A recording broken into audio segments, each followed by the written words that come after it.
Você quer abrir um e-commerce em 2025, mas não sabe por onde começar. Em 2025, o mercado online continua crescendo e muito, e pode sim ser a chance de sair do zero a um faturamento que pode chegar de 6 a 7 dias. Vamos dar uma olhada aqui em alguns dados. O e-commerce no Brasil em 2025 tem expectativa de até 10% de crescimento, e nele há uma expectativa de que o e-commerce brasileiro atinja um faturamento impressionante de 224 bilhões, ou seja, um total que representa um aumento de 10% em relação ao ano anterior. Hoje, como consultor de empresas de e-commerce, eu vou te dar dicas de como você vai começar o seu negócio, desde o plano de negócios até a abertura do CNPJ, questões burocráticas e algumas dicas também com relação a fornecedores e outros pilares aí importantes para que você tenha uma empresa sustentável e comece com poucos recursos. Então fica nesse vídeo, deixa o seu like, se inscreve aqui no meu canal, porque eu lanço conteúdos e dicas toda semana para ajudar micro e pequenos empresários a terem as suas empresas aí organizadas, gestão financeira e também o plano de crescimento da sua empresa. Eu sou o Felipe, eu sou consultor de negócios e também contador e ajudo pequenos empresários a resolverem aí o seu planejamento tributário, questões burocráticas e também na parte consultiva. Bem-vindo ao canal Empreendedores Livres, dicas essenciais para micro e pequenos empresários. Se você tem dificuldade de organizar a gestão financeira da sua empresa, bem como traçar um plano claro para que ela possa seguir no caminho do crescimento, da prosperidade, então esse canal aqui foi feito para você. Já se inscreve aqui, depois maratona os meus vídeos também, porque tem bastante dica bacana aí que pode te ajudar. Então a primeira coisa que você tem que ter, ao contrário do que muita gente acha, não é fazer a abertura do CNPJ da sua empresa. Antes de abrir o CNPJ, você tem que ter um plano de negócios. E o que consiste esse plano de negócio? Primeiro, é você definir o nicho que você vai trabalhar. Se você vai ter um e-commerce, você não pode vender de tudo, né? A não ser que você tenha aí uma loja de variedades, mas isso acaba dificultando muito a gestão. E também acaba dificultando que você tenha aí uma recorrência também, um público-alvo específico. Então, a segunda dica do plano de negócios é você definir quem é o seu público-alvo. Você estudar mesmo esse público-alvo. Qual é o comportamento de consumo dessas pessoas? Faça uma pesquisa também com pessoas que você conhece, e sobre comportamento mesmo de compra. E uma outra dica também, como você vai se diferenciar? Qual é a sua proposta de valor? Qual o seu diferencial? Porque você vender a mesma coisa que muita gente está vendendo, você vai ter uma barreira aí de entrada muito grande. Você vai ter aí um problema de você brigar por preço. Essa é a questão. Então, seu plano de negócio consiste nisso. Bacana? Então, trace, escreva isso aí numa folha de papel. Escreva também, faça aí pode ser digital também, no Canva. Bacana, então você definiu aí qual é o seu plano de negócios e agora você precisa estruturar o modelo do seu negócio. Então, primeiro você definir qual modelo eu vou adotar. Vai ser uma revenda e marketplace? Eu vou ter uma loja própria? Eu já tenho um negócio estabelecido, presencial, e eu vou passar a vender através do e-commerce também os meus produtos? É misto, né? É presencial com venda online. Como vai ser esse modelo? Você vai começar trabalhando da sua casa, sobre o endereço da sua empresa. Daqui a pouco eu vou falar um pouco mais sobre isso. Mas esse modelo de negócio, ele é bom você estar isso aí muito bem definido. O terceiro passo para você abrir o seu negócio de e-commerce consiste no quê? Fornecedores estratégicos ou importação. Então, é bom você ter aí uma lista de fornecedores-chave para o seu negócio, para que você já tenha ali mais ou menos uma ideia aonde você vai comprar os seus produtos. Então, esses fornecedores estratégicos, você pode buscar através de parceiros confiáveis, nacionais ou internacionais. Você vai ter que avaliar o preço, qualidade, prazo de entrega desses fornecedores e como importar sem violar regras fiscais e aduaneiras também. Isso é importante porque você tem custo para fazer a importação. E aí tem uma questão, uma dúvida que é muito recorrente aqui dos meus clientes que atuam no e-commerce. Eu posso comprar sem nota fiscal? Isso é uma prática comum no mercado. Então, daqui a pouco eu vou falar um pouco mais sobre essa questão fiscal para você. Se você pode ou não comprar sem nota fiscal, o seu fornecedor vai querer vender com nota abaixo para você. Então, o terceiro passo, ele consiste nisso. Você determinar isso e importar pode aumentar a sua margem, mas existe aí uma atenção ao seu regime tributário. Tudo vai depender também se você é do simples, lucro presumido ou do lucro real. Agora é hora de você abrir o seu CNPJ. A primeira, mais simples de todas, é você abrir um MEI. O MEI tem um site próprio, porém você vai abrir o seu CNPJ criando a senha Gov e lá você vai escolher a sua atividade, colocar todos os dados da empresa. O MEI ele tem uma limitação de faturamento até 81 mil no ano e você não pode ter nenhuma empresa no seu nome. Então, tirando essas limitações, se tiver no seu perfil, então não tem problema, você pode pedir ajuda aí na prefeitura da sua cidade também ou contratar uma contabilidade para fazer isso. A outra forma de você fazer isso é através de uma empresa limitada, abrir uma empresa limitada com um contrato social. Esse trâmite já é um trâmite mais burocrático, aí você precisa mesmo, sem sombra de dúvidas, de uma contabilidade para abrir, fazer todo o processo para você no sistema, gerar o contrato social para você. E essa empresa pode ser ME, ou seja, o faturamento até 360 mil no ano, ou EPP, empresa de pequeno porte, com faturamento até 4 milhões e 800 mil. Por que é importante você enquadrar a sua empresa como micro ou pequena empresa? Isso oficialmente no CNPJ, né?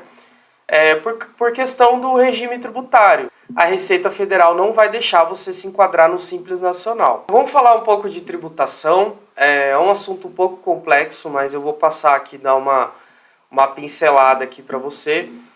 Como comércio no início, ali do zero, é sempre mais interessante você ser do Simples Nacional, tá? Conforme a empresa for criando volume, aumentando o faturamento, é bom fazer um planejamento tributário para entender se, inclusive, se aqueles produtos aí na tributação está correta, seu enquadramento ainda vale a pena ser do Simples, ou você migrar para o lucro real.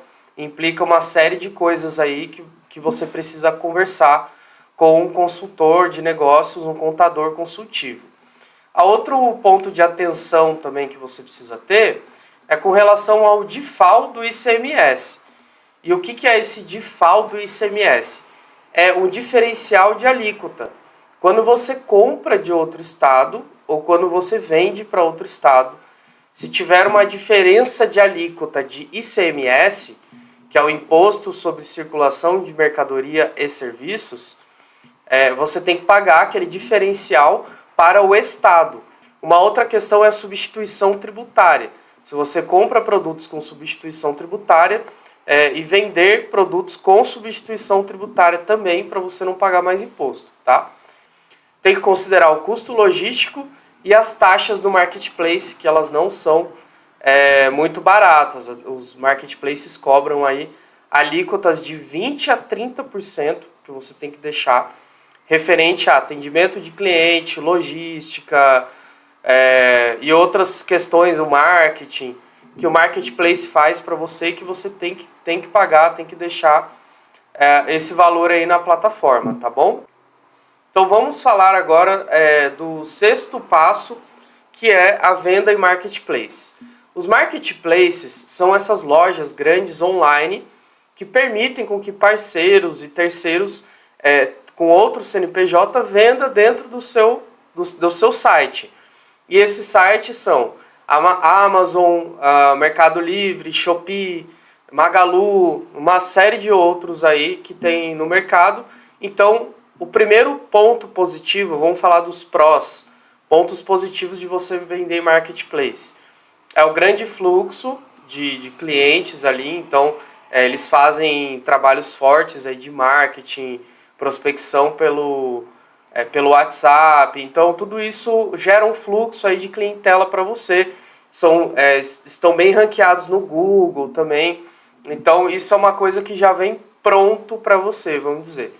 A outra questão é a estrutura pronta, estrutura de site, estrutura logística, galpão, tudo isso pronto também. E a outra questão é a confiança do consumidor. Os consumidores já já tem aí uma confiança maior, porque são grandes marcas e se o atendimento for bom também, isso é importante você avaliar qual marketplace com uma boa avaliação aí dos consumidores. Isso é um outro ponto positivo também. Os pontos contra de vender em marketplace, primeiramente, são as taxas. Como eu falei agora há pouco, são taxas bem altas, que geram em torno de 20% a 30%. Então, dentro desses marketplaces, você vai ter outros concorrentes, muitas vezes marcas, empresas que vendem o mesmo produto que você. Você vai vender um produto para pet. Então, dentro do mercado pet, existe uma infinidade de produtos que você pode trabalhar segmentado. Então, você pode vender, por exemplo, uma pomada para pata de cachorro. É uma coisa muito específica. Então, principalmente se for um produto importado, que não tem muita circulação aqui no Brasil, então identifique esses pontos para você não cair nessa alta competitividade. Você não tem um controle, né? Um outro ponto contra do marketplace é que você não tem um controle da base de clientes. Um outro ponto, um último ponto com relação a essa questão dos marketplaces é o sistema de gestão que você vai utilizar para integrar com os marketplaces. Então, é muito mais viável você usar uma plataforma, por exemplo, eu conheço a plataforma Bling, que é uma plataforma que todos os meus clientes do e-commerce utilizam, é uma das opções, e eu não vou falar aqui de todas, porque senão o vídeo vai ficar muito longo, mas que ela integra. Então, você tem, dentro desse sistema de gestão, todos os marketplaces ali reunidos em um só lugar. Isso é muito bom para você facilitar no dia a dia. Emissão de nota fiscal automatizado. Tem lá dentro também um sistema de gestão financeira integrado à plataforma de nota fiscal e integração com a contabilidade, o que é muito importante porque automatiza os processos de fechamento da contabilidade se você tiver esse sistema de integração. Antes de você sair investindo alto em fazer o seu próprio site para você vender produtos, tenha em mente o seguinte: vá para um marketplace primeiro, mesmo que seja um só. Valide aquele produto ali e depois você investe um pouco mais. E aí, quando esse produto ganhar atração, quando você vê ali que está dando resultado, está vendendo de fato, aí você começa a investir mais alto aí em outras coisas, tá?